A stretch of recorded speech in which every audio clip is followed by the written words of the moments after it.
کیا پہلو کہیں کا پہلو ہے اب اعلان ہونا ہی تھا ولایت کا، اتنا ضروری تھا کعبے میں آئے تھے علی تو پہلے اعلان کر دیتے، آخر میں پٹا کرانے کی ضرورت ہے۔ میں نے کہا بھائی بات یہ ہے کہ اللہ نے ہمیں دنیا میں بھیجا، ہم بے لباس تھے، لباس ادا کیا، ہمیں سانس لینے کی ہوا پہلے سے پیدا کر دی، ترتیب ہوتی گئی، ایک گھر بن گیا، ہم گھر میں رہے، شہر بن گئے، ملک بن گئے۔ جب آپ مکان بناتے ہیں تو پہلے کرتے کیا ہے کہ پہلے بنیادیں رکھتے ہیں۔ میں نے کہا پہلے دروازہ کیوں نہیں لگاتے؟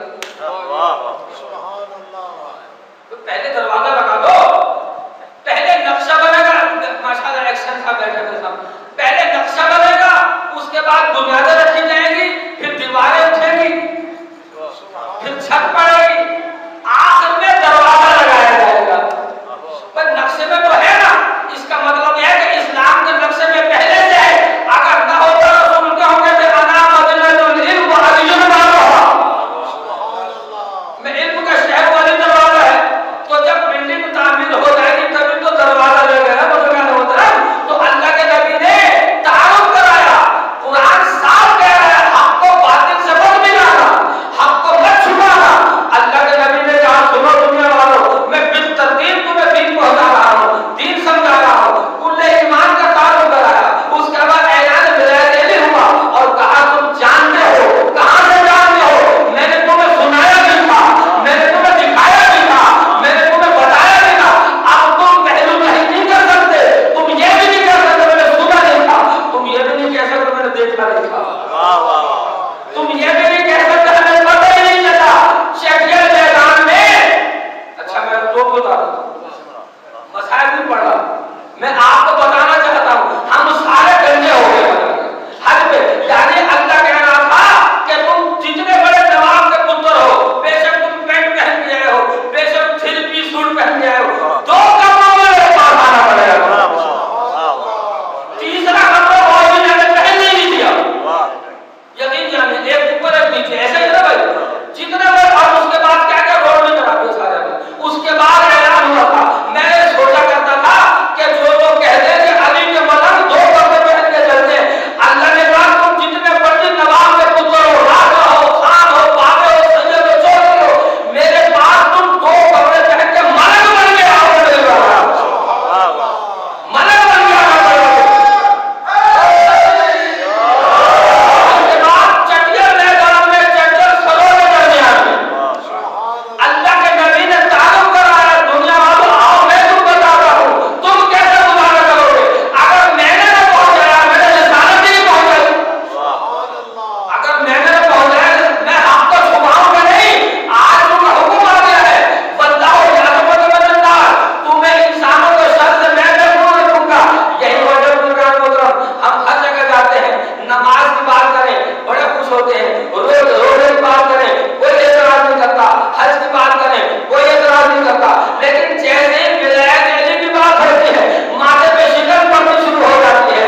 مجھے رسول خدا کی حدیث یاد آ جاتی ہے، یا علی لا یحبک الا بحب اللہ، یا علی تجھ سے محبت نہیں کرے گا مگر جس کی ولادت میں طہارت ہوگی، ولا یبغضک الا حرص الولادہ، میں فنڈامنٹل بات کر رہا ہوں، تم سے بغض نہیں رکھے گا مگر وہ جس کی ولادت میں خلاقت ہوگی۔